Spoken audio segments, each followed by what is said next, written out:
खुलुमबाय दुलाराय बाथौ गौथुमनि जानानै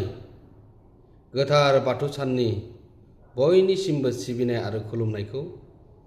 मानो होनोब्ला बर' माहारिनि गुदि बाथौ धोरोम बे बाथौ धोरोमखौ मुलुगाव गोथार बाथौ सानजों लोब्बा लाखिनानै दिनै बर' माहारिनि गेजेराव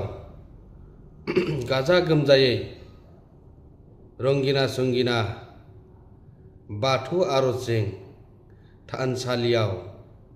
बेखौ जागायगोन आरो बेनिखायनो दिनै बर' हारिनि आंगो धोरोम बाथौ धोरोमा गमामायैनो मुलुगाव गोसारनायजों आरो बेनिखायनो दिनै बर' माहारिनि गेजेराव राव थुनलाइ हारिमु आसारखान्थि आरो सोलोंथाइखौ खौसे खालामनानै दिनै दुलाराय बाथौ गौथुम दिनै नारा नाथा नाजानायनि गेजेरजों दिनै मोनसे गेरेमसा लामाजों आगान सुरबोगासिनो दङ आरो बेखौनो गाबोननि फुंबिलिनिफ्राय गोथार बाथौ सानजों जिल्ला आफाद बियाब आफाद गामि आफाद फरायसालि फरायसालिमा दा बेफोर गासै बिथिङाव गाबोननि गोथार बाथौ सानखौ गाजा गोमजायै खुंफुंनो थाखाय लाहार फाहार खालामगासिनो दङ आरो जों बेखौ मिन्थिनो मोननानै गोजोननाय मोन्दों। मानो होनब्ला दिनैनि समाव जों साबायखर बावनांगोन जिल्ला आफादनि आफादगिरि नेहाथारिफोरजों लोगोसे जिल्लानि बिबानगिरि गामि आफादनि बिबानगिरि बिथांमोनखौ आरो बियाबनि आफादगिरि नेहाथारि बिथांमोनजों लोगोसे बिबानगिरि बिथांमोन आरो दिनै फरायसालि फरायसालिमा आरो क्लाबफोरावबो बेबायदि गोथार बाथौ सानखौ गाबोननि सानसेनि हाबाफारि लानानै सोरबा साननैनि हाबाफारि लानानै गाजा गोमजायै खुंफुंगोन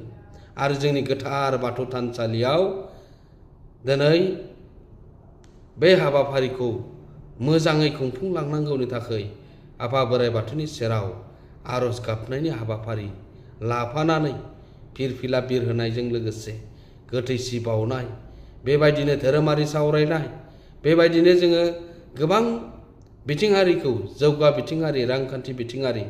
समाज गोग्गो समाज दानायनि बाथ्राफोरखौ लानानै सावरायनाय जायो आरो दिनै मुलुगावनो दिनै बर'फोरनि जा दिनै गुबै बर' हारिनि बाथौ धोरोमखौ दिनै गाजा गोमजायै फालिनायखौ सारा दिनै मुलुगावनो सिनाय मोनबाय आरो बेखौनो दिनै आसामल' नंला आसामनि बायजोआवबो जेरैबायदिहाय जोङो अरुणाचलखौ लाफानानै मेघालय दिनै वेस्ट बेंगल आरो दिनै भारतनि बायजोआव थानाय नेपाल बायदि रायजोआवबो दिनै गाजा गोमजायै गोथार बाथौ सानखौ बर' हारिनि गेजेराव दिनै फालिनायखौ नुनो मोनसै आरो बे गासैखौ लानानै दिनै दुलाराय बाथौ गौथुमनि जानानै जोंनि बिबानगिरि बिथांमोननिसिम जोङो साबायखर बावनांगोन आरो जोंनि सानसुमै जोंनि मेलेमजिबि जे जाय जेरावखि थाया मानो गाबोन सानसेनि हाबाफारियाव दिनै बाथौ थानसालियाव थांनानै गोसो गोथारै बोराइ बाथौनि सेराव समाज गोग्गो समाज जों खौसेयै नों दा नागार आं दा नागार जोङो दावगालांनांगौनि थाखाय बयबो थानसालियाव फैनानै आर'ज गाबफैयो आरो बेजोंनो दिनै जोङो दुलाराय बाथौ गौथुम हिसाबै सारा मुलुगाव थानाय आसामाव थानाय जोङो जिल्ला आफाद आरो बियाब आफाद बिथांमोनखौ जोङो बिथोन हरदों जे दिनै गोथार बाथौ सानखौ साखोन सिखोनै जोङो सानसेनि हाबाफारिजों खुंफुंनो थाखाय बेनिखायनो जोङो गाबोननि सानसेनि हाबाफारिखौ बयबो सम होलायनानै जोङो गोथार बाथौ सानाव बाहागो लानांगौ आरो बेखायनो दुलाराय बाथौ गौथुमनि जानानै बाथौ सिबियारि रायजो राजा आरो गुबुन जोंनि बर' गुबुन धोरोमाव थानाय बिथांमोनाबो दिनैनि समाव गोथार बाथौ सान फालिनायाव हेफाजाब होबोनायखौ जों नुनो मोनसै गुबुन हारि बिथिंनि जाय धोरोमाव थानाय बिथांमोनाबो दिनै गोथार बाथौ सानजों लोब्बा लाखिनानै बिथांमोनाबो बे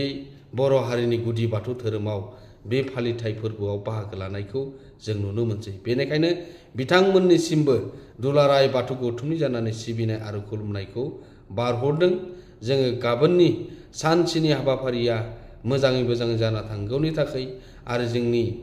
जिल्ला आफाद, बियाब आफाद आरो गामि आफाद जोंनि बयबो खौसे बाहागो लानांगोन।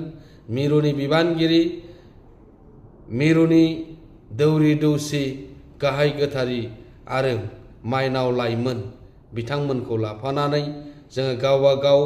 जिल्ला आफाद, बियाब आफाद, बबेबा जायगायाव दौरि आसारि बिथांमोना बाहागो राननानै दंखाजोबसै आरो बिथांमोननिसिमबो दुलाराय बाथौ गौथुमनि जानानै जों खुलुमनायखौ जासिहरदों आरो जोङो गाबोननि सानसेनि हाबाफारि गाजा गोमजायै गोथार बाथौ सानखौ आलो गोजोनै खुंफुंलांनो हागोनखौ मिजिंथिनानै बयनिसिमनिबो जोङो बयबो खौसे जानानै गाबोननि सानसेनि हाबाफारिखौ जाफुंसार होगोननि थाखाय, मुलुगनां खालामनांगौनि थाखाय, जोङो बर' हारिखौ गोग्गो समाज दानांगौनि थाखाय नों दानागार आं दानागार खौसे जों गोथार बाथौ सानखौ फालिलांनायाव बयबो बर' हारि हिसाबै मदद खालामगोन, हेफाजाब होगोन। बेनिखायनो बयखौबो गाबोननो सानसेनि हाबाफारियाव जेरावखि थाया मानो खाथि खालानि थानसालि, जिल्लानि थानसालि, बियाबनि थानसालि, गामिनि थानसालि बयबो जोङो खौसे थानसालियाव आर'जनि हाबाफारियाव बाहागो लालायगोन आरो बेनिखायनो बयनिसिमबो खावलायनाय थाबाय आरो बयखौबो बाहागो लानो थाखाय दुलाराय बाथौ गौथुमनि जानानै गुरैयै खावलायहरबाय। गोजोन्थों। दहाय आफा बोराइ बाथौ जै जाथों।